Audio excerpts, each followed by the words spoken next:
good when there's nothing good in me. You are love on display for all to see. You are light when the darkness closes in. You are hope, you have covered all my sin.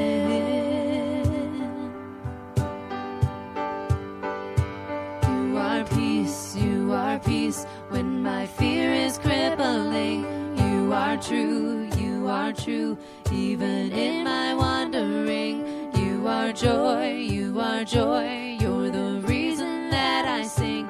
You are life, in you death has lost its sting.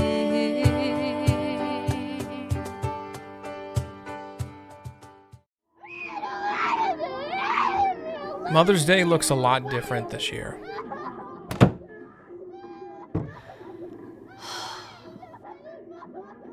Mommy needs a quarantine.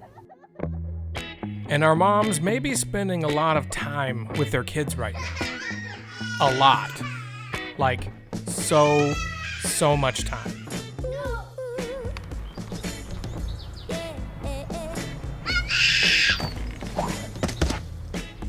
And even though they love their kids to the moon and back, Mommy! Where are you going? sometimes moms need a little alone time. Mommy! You know, to recharge. Go talk to Daddy. Mommy!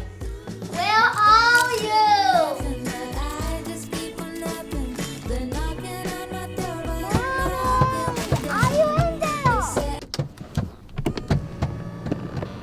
Mommy! We can see you! Up and up! I just wanna lie in the sun. Whoa, lie in the sun. But no matter what's happening in the world, their favorite way to spend time is with their family. But now my only win is now, and my only wear is when I'm by your side. In good times, in hard times, Mom! You're breaking everything! in uncertain times. Thank you, Mom, for making time for us every single day. Dear Heavenly Father, I thank you for today. I ask that you would watch over us as we go to bed and rest, that you'd speak to us in Bible stories and speak to us in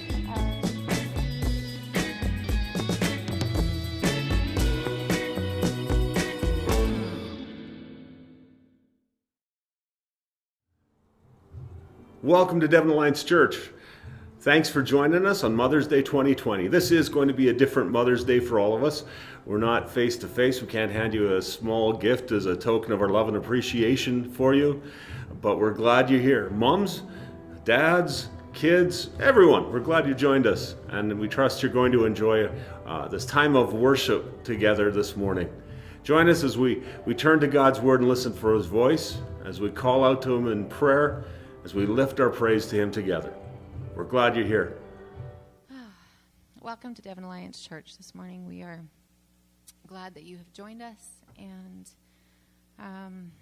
I will admit this is still really weird to lead worship without everybody here, but I trust that God will use this morning, and that He will encourage your hearts, and He will be present with all of us as we worship together, but separately.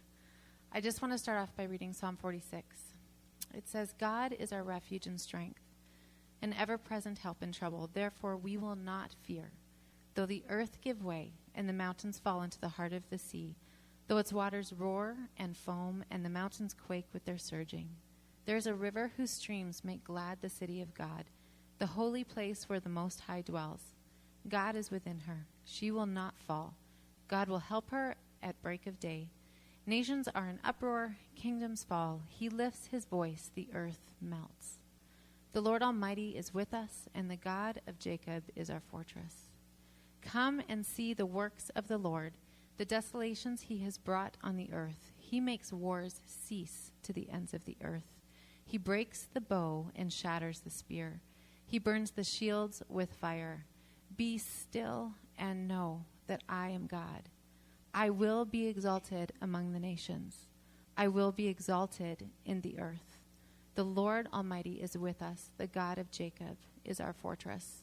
And I had to look up this morning the definition of fortress. And from the definition that I looked up, it said that a fortress is a person or a thing that is not susceptible to any kind of influence. And that is the God that we serve. Our God is never, ever changing. He is always the same. He is mighty. He is sovereign. And he cannot be swayed. And he has everything in his big hands. So let's sing this truth together and remind our hearts of it now this morning.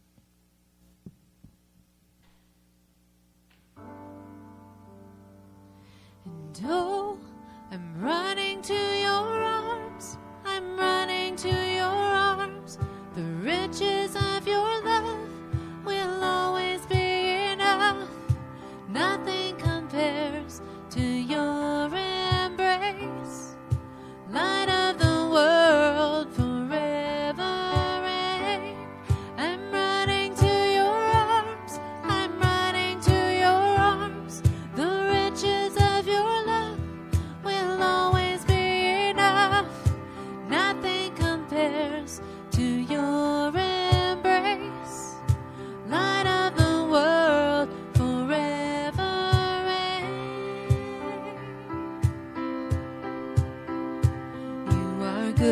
You are good when there's nothing good in me.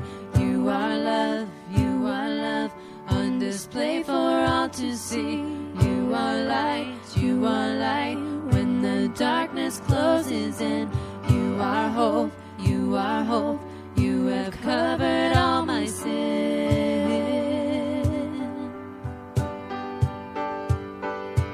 You are peace when my fear is crippling. You are true, even in my wandering. You are joy, you're the reason that I sing. You are life, in you death has lost its sting. Oh, I'm running to your arms, I'm running to your arms. The riches of your love will always be enough. Nothing compares to your embrace.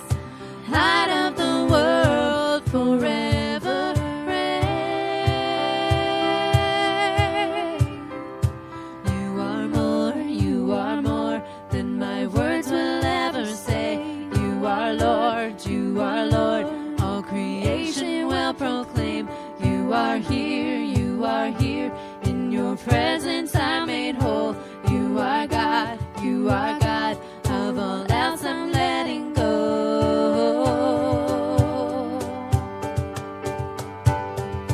And oh, I'm running to your arms, I'm running to your arms.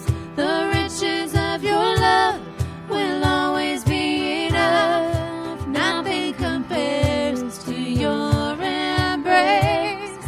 Light of the world, forever reign.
Father, we're on our knees. With every heartbeat, we bring you this offering. Lord, come and fill this place. Father, we're crying out. Spirit, we need you now. Glorious love surrounds us. Lord, come and fill this place. Father, we're on our knees. With every heartbeat, we bring you this offering. Lord, come and fill this place. Father, we're crying out. Spirit, we need you now. Glorious love surrounds us. Lord, come and fill this place.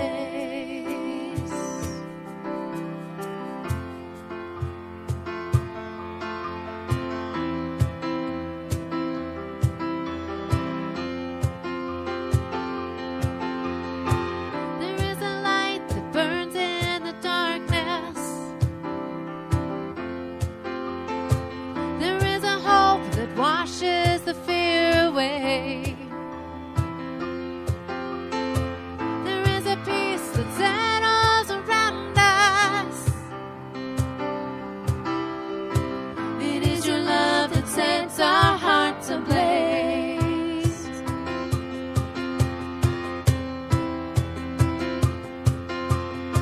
There is a light that burns in the darkness.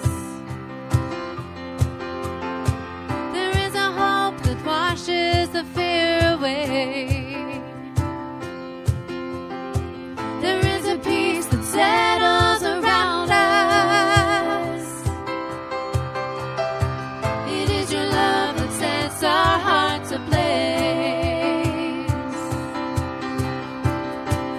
Father, we're on our knees. With every heartbeat, we bring you this offering. Lord, come and fill this place. Father, we're crying out. Spirit, we need you now. Glorious love surrounds us. Lord, come and fill this place.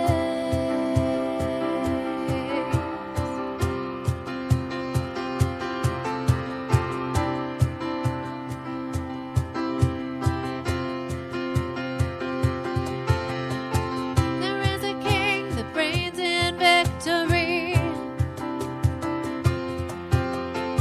There is a mercy strong enough to save. We feel it rising up from the ashes. There is a love that overcame the grave. There is a love that overcame the grave. Father, we're on our knees.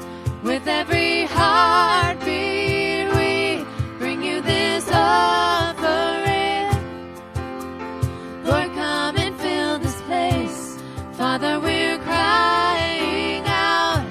Spirit, we need you now. Glorious love surrounds us. Lord, come and fill this place.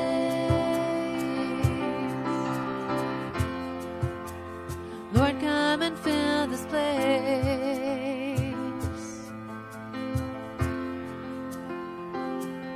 And I will worship you.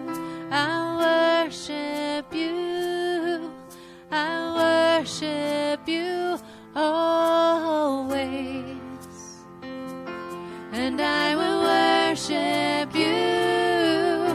I'll worship you. I'll worship you always. And I will worship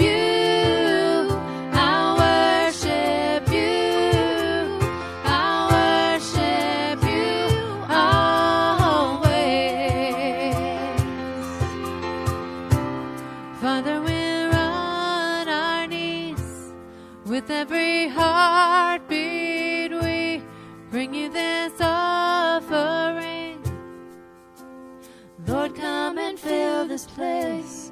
Father, we're crying out.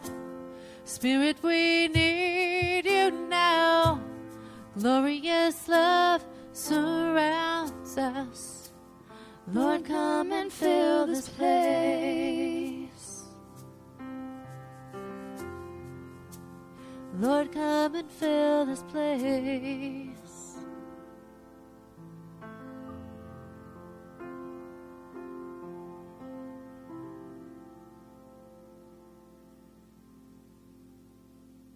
Alliance Church will now be using the Church Center app for online giving, small group information, and profile updates. Here's how you can start using the app today. You can use your Android or Apple phone to search for the Church Center app in the Apple Store or Google Play Store and install the app.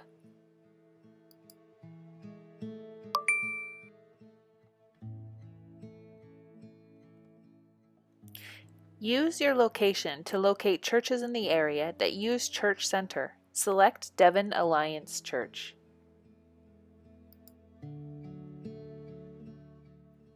Welcome to Devon Alliance Church. To get started, you'll need to log in.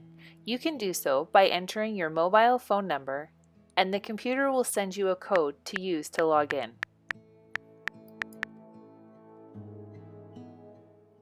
Don't forget to enter your email address.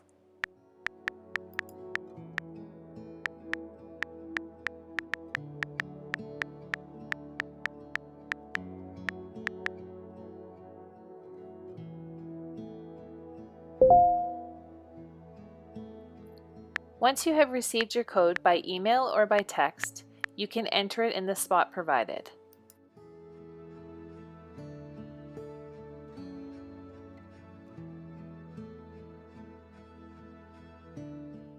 And just like that, you're in. Take a moment to roam around and check things out. You can access our location through directions, our Sunday service times, you can call us, you can email us, and you can even go directly to our website. If you are new to our church and this is your first time accessing this, take a moment to fill out the connection card. We'd love to get to know you further. Start by filling out your phone number. This can be a cell phone number or a home phone number.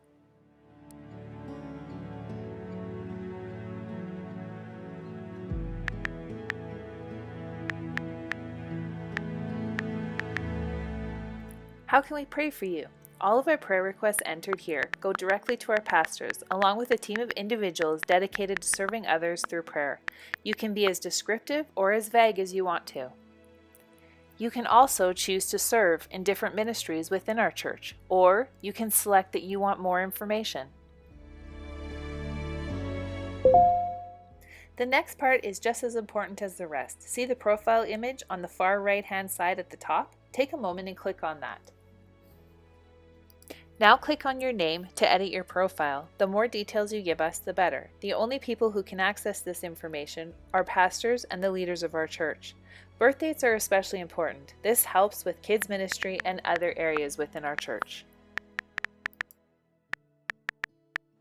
Another area that is important to fill out is the medical notes. If you are anaphylactic or if you have allergies, this is a great spot to put things into. If you would like to add people to your household, please contact the church office and we will do that. Now let's go back to the main screen and select Give. You can give through your phone. Select the amount and whether you want to give to the general account or global account, Canadian missions account, you designate where you want your money to go and how frequent you want to give. You can do one time now or weekly or bi-weekly and it's starting on a certain date. You can set up your payments through Apple Pay or by entering a credit card or by entering a debit credit card. You can also give through text. For more information about that, please contact the church office.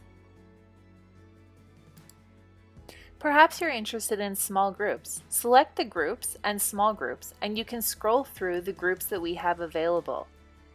Let's use the Dwell Women's Group as an example.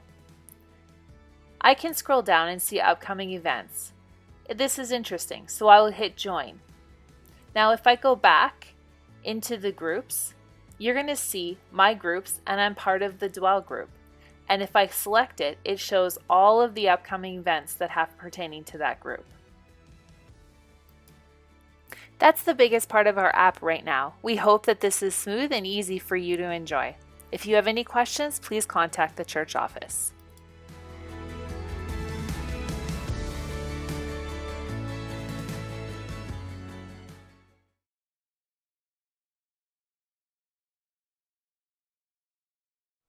First Peter 5:7 says, "Cast all your anxiety on him because he cares for you."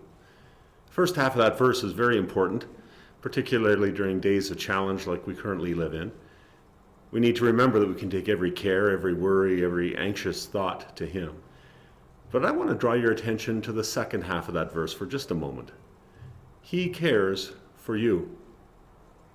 I read those words and I'm reminded of the disciples in the boat with Jesus back in Mark chapter 4. The storm strikes and one of them asks, "Don't you care that we drown?" I want to remind you that no matter how turbulent the storm, no matter the type of storm, be it relational, financial, mental, emotional, physical, don't believe the lie that God doesn't care. He always has. He always will. Don't let your circumstances twist what you know to be true. God cares for you. So this morning as we pray, I invite you to remember those who are facing storms today. It might be you. It might be a family member. It might be a friend. Remember those who are anxious about their economic storm. Those who are stressed about how they'll pay the mortgage or provide food for their families. God, connect them to sources of assistance. Help them see you clearly in their time of need. Pray for teachers and students and parents who struggle to adapt to a new teaching style that's challenged each one in a different way. God, give them the strength and the patience and courage they need for each new day. Pray for those who are disappointed by the cancellation of milestone celebrations like graduation, wedding, or a baby shower. God, comfort them in their disappointment. Calm their anxieties. Pray for the expectant moms, those who face the prospect of labor and delivery without the support team that they had planned for. God, deliver them from fear. Fill them with joy as they witness new life. And given that today is Mother's Day, I invite you to spend a few minutes talking to God about your mom. Many of us have wonderful memories of a mom who blessed our lives. Some do not. Either way, take a moment to talk with God about your mom and remember those other moms in your life who need your prayers today. I invite you to press pause and spend a few moments praying together on your own, and then when you're finished, press play and Pastor Josh will be here with a message on priorities from Mark chapter 10.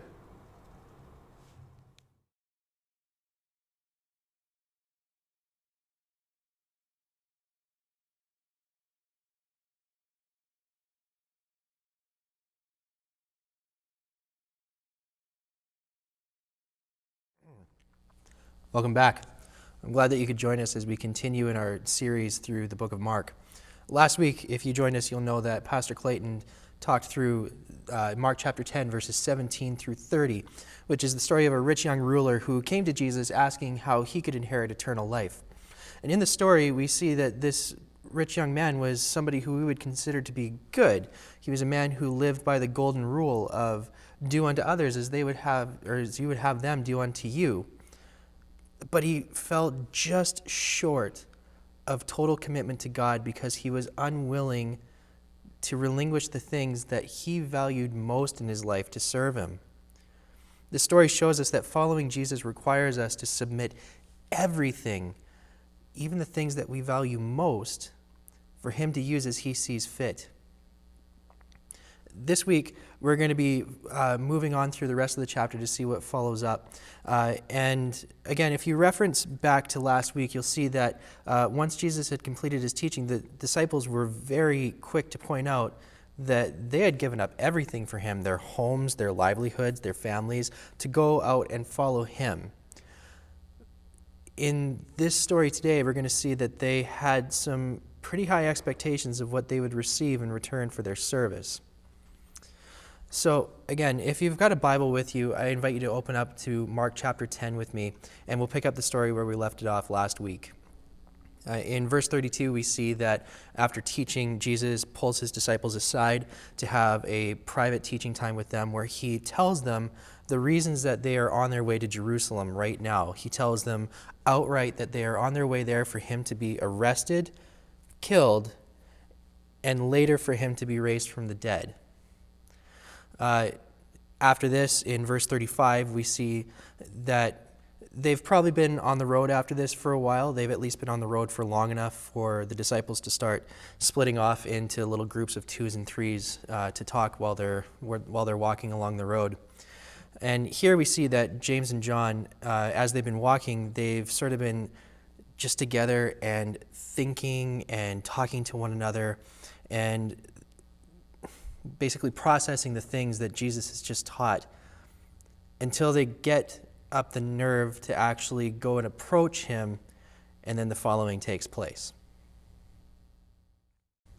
Then James and John, the sons of Zebedee, came to him. "Teacher," they said, "we want you to do for us whatever we ask."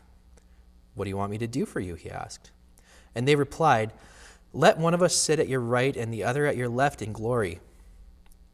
"You don't know what you're asking," Jesus said.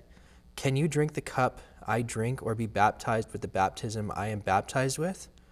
"We can," they answered. Jesus said to them, "You will drink the cup I drink and be baptized with the baptism I will be baptized with. But to sit at my right or left is not for me to grant. These places belong to those for whom they have been prepared." Right away, this gives us some insight into the hearts and minds of these two men. And I find it interesting how in this story, they don't even try to disguise the fact that they're making a demand of Jesus. They don't try to couch it as some sort of reasonable request or anything like that. They approach him and they say, "Listen, we've got this thing that we want to ask you for, but before we ask you, you have to promise that you're going to say yes." Almost like a little child coming to their parents and saying, "Listen, something went wrong somewhere in the house, but before I tell you what it is, you have to promise not to get mad." It's immature and it's entitled. They've come to the one that they have been following around for years, their mentor, the one that they claim is the Messiah, the one that they have even admitted is the Son of God, and they've started making demands of him. Now, yes, it's true that James and John had been willing to give up everything for Jesus and that they were even willing to suffer alongside him. Jesus even goes on to tell them that they will endure things like homelessness and persecution and loss, and they'll even suffer death for his sake. But in their hearts, it's not right now because they're committed to the kingdom that Jesus is bringing. It's because they're looking to see what they can gain out of this situation. This is kind of the situation as they understand it so far. They are two of the men who have been following Jesus around for the longest. They believe that Jesus is the Messiah, the one that the prophets had talked about in the Old Testament, who was going to be sent by God to bring the people out of their misery and their dismay. He was the one that would take away the people's disgrace. The people of Israel had endured centuries of subjugation by foreign nations. They had seen for centuries what authority in this world looks like.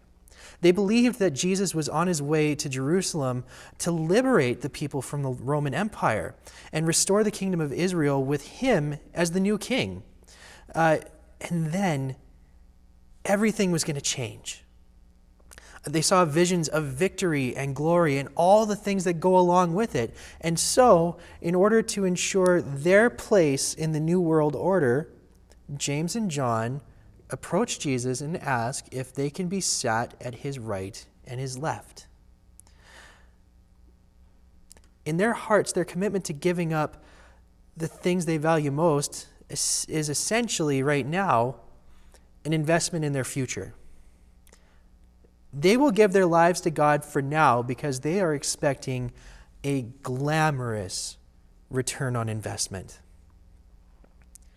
Now, I want to return and revisit the response that Jesus gives them, because in it we can see the ways that he's already modeling for them the kind of life and posture that he's actually calling them to live out. Jesus said to them, You will drink the cup I drink and be baptized with the baptism I am baptized with. But to sit at my right and left is not for me to grant. These places belong to those for whom they have been prepared." In response to one of the most entitled and bald-faced requests for power that he's had, Jesus demonstrates what greatness actually looks like in his kingdom. He affirms the fact that, yes, he will be glorified and lifted up high above all others. All authority in heaven and on earth will be given to him.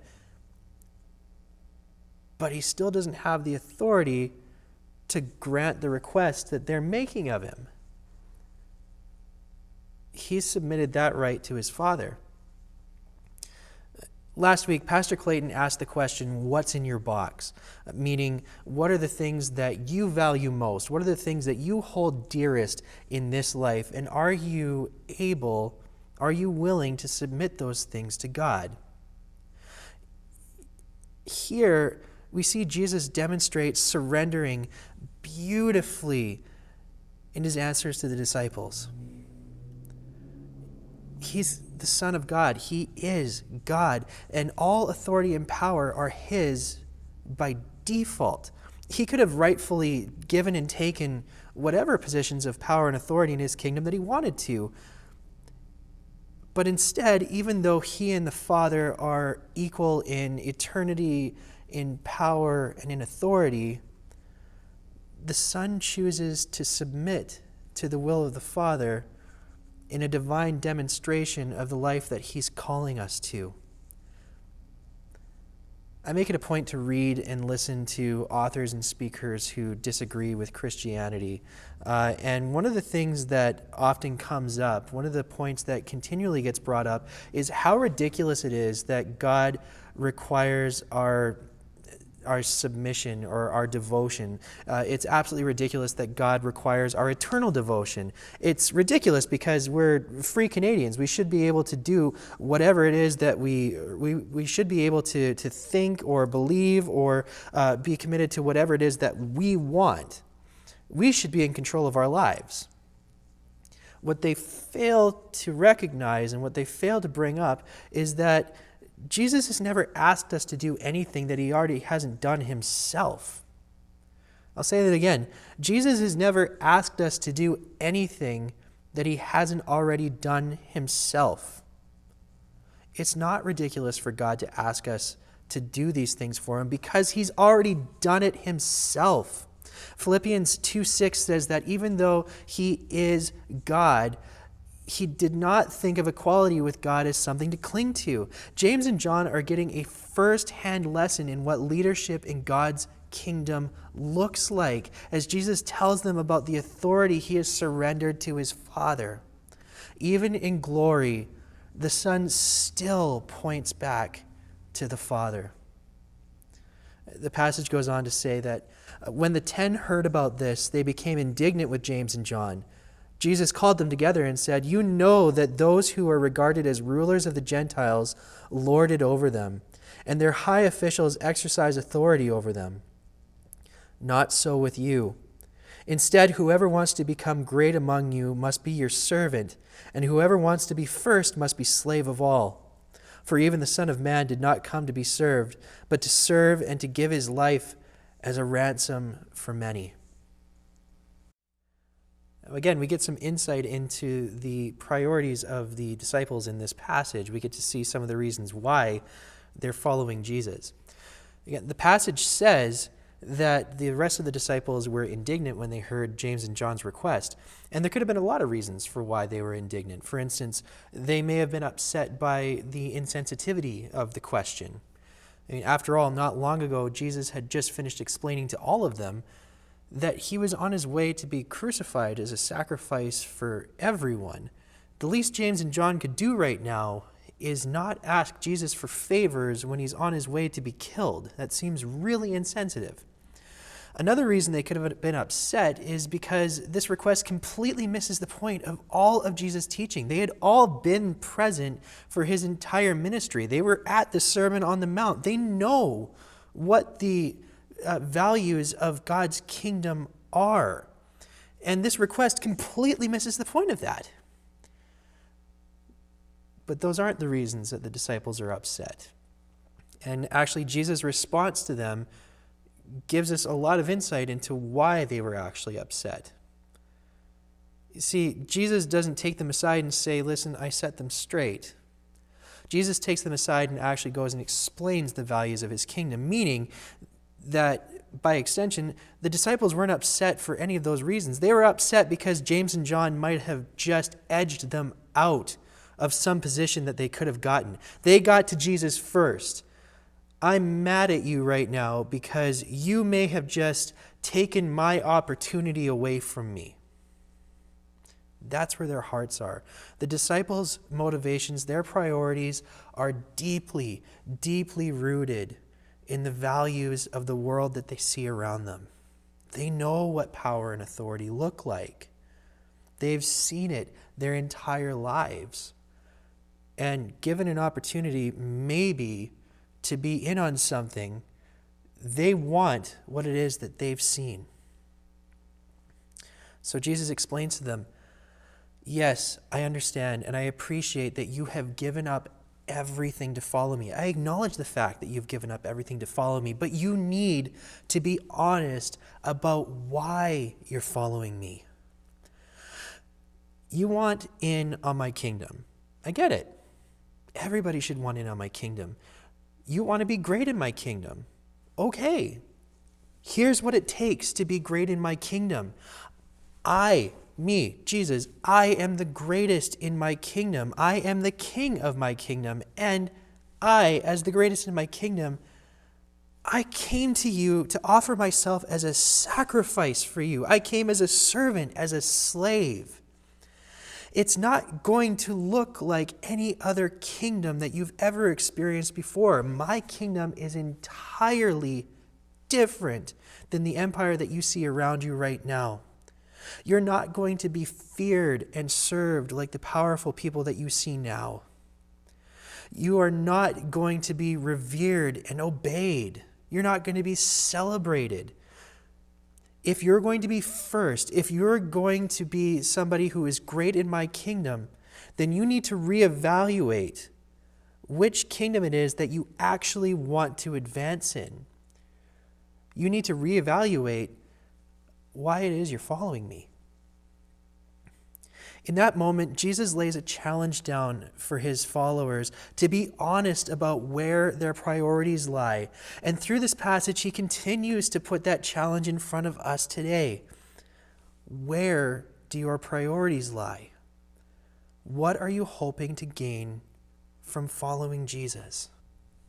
Back in 2011, I was hired on at my first church in Saskatchewan. I'd gone through all the training, all the schooling. I was incredibly excited because it was something I'd been working towards my entire life. And finally, I'd landed my first position on a church staff. And for the first while, things were great. It was exciting. It was new. It was eventually followed up by some very frustrated and dissatisfied days. Things started to become a grind, and I was becoming more and more dissatisfied with my work. And eventually, I discovered that there was just no joy in what I was doing. Things actually ended up escalating to the point where I decided to move on from that position because I felt that if I didn't decide to move on, I was going to be asked to move on.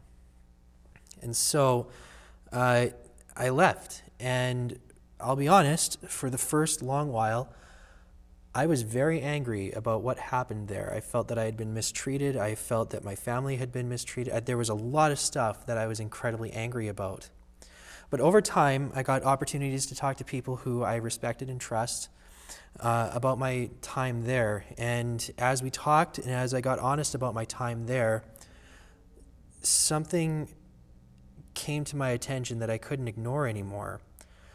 I had entered into that position, and I had to finally admit that I had entered into that position as a pastor expecting that people would respect and listen to the things that I had to say. Ultimately, I hadn't gone into the position to serve those people. I'd gone in looking for respect. I had gone in looking for prestige. I had gone in wanting to be looked up to. My priorities were not lined up with God's kingdom. Now, that's a difficult story to share. It's not something that I share lightly. But it serves to illustrate the fact that it is so incredibly easy to get caught up in the values of the world around us. Just like the disciples, it's easy to lose focus of why we're following Jesus. We may do and say all the right things just like they did, but our hearts can be misaligned. If we're going to be all in for Jesus, then we need to be honest about what it is that we're expecting from him. We need to be sure that our priorities are in line with his kingdom. Maybe like me, you're hoping that by following Jesus, somehow you will earn the respect of others. Or maybe you're secretly proud of your salvation, and it is something that you look at as something that only you have been able to achieve and others around you haven't, so that somehow makes you better than they are. Or maybe you're simply satisfied in the knowledge of your salvation, but you have trouble sharing the news of your salvation with others because it could possibly make them think of you differently. I want to invite you to take a moment this morning, wherever you are, to just consider 3 questions as we end our time together. Do you have expectations for Jesus? And if so, are they based on his promises? What appeals to you about our culture's values, and how can you surrender that to Jesus? What are some ways that you can demonstrate the values of Jesus' kingdom this week? I want to end our time together today on this thought. While the disciples' priorities may have been out of line with Jesus, he didn't just reject them for having the wrong idea. Instead, he took them aside and he took the time to teach and correct them in that moment and to give an example of what greatness in his kingdom looks like. Make no mistake, that day when he spoke to them, he definitely shone a bright light on their hearts and exposed what was out of alignment in them. And it's always going to be uncomfortable and difficult when Jesus comes into our hearts and sweeps out the dark corners, the dark and private places that we hold to ourselves and exposes what's in them. That's always going to be difficult. But we also need to remember that while he's teaching and correcting us, he's never asking us to do something that he wasn't willing to do himself. Jesus' priorities line up perfectly with what it is that he's asking us to do as well. All he's asking is that we do what it is that he has set the example for us to do. Instead, whoever wants to become great among you must be your servant, and whoever wants to be first must be slave of all. For even the Son of Man did not come to be served, but to serve and to give his life as ransom for many. For this week and beyond, this is my hope and prayer for you and your home. Let's all follow the example of Jesus in service for his kingdom's sake. Take all I have in these hands and multiply, God, all that I am, and find my heart on the altar again. Set me on fire, set me on fire. Take all I have in these hands and multiply, God, all that I am, and find my heart on the altar again. Set me on fire, set me on fire. Here I am, God, arms wide open, pouring out my life, gracefully broken.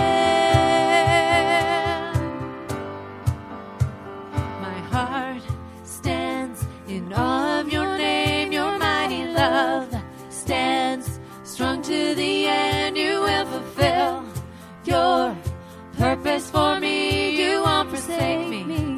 You will be with me. Here I am, God, arms wide open, pouring out my life, gracefully broken.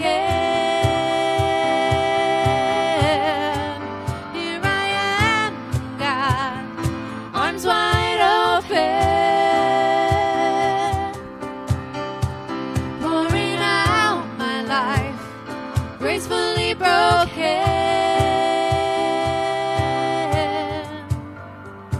All to Jesus now. All to Jesus now. Holding nothing back. Holding nothing back. All to Jesus. All to Jesus now.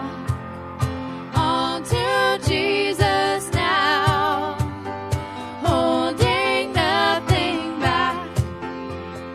Holding nothing back. I surrender. I surrender. I surrender. I surrender.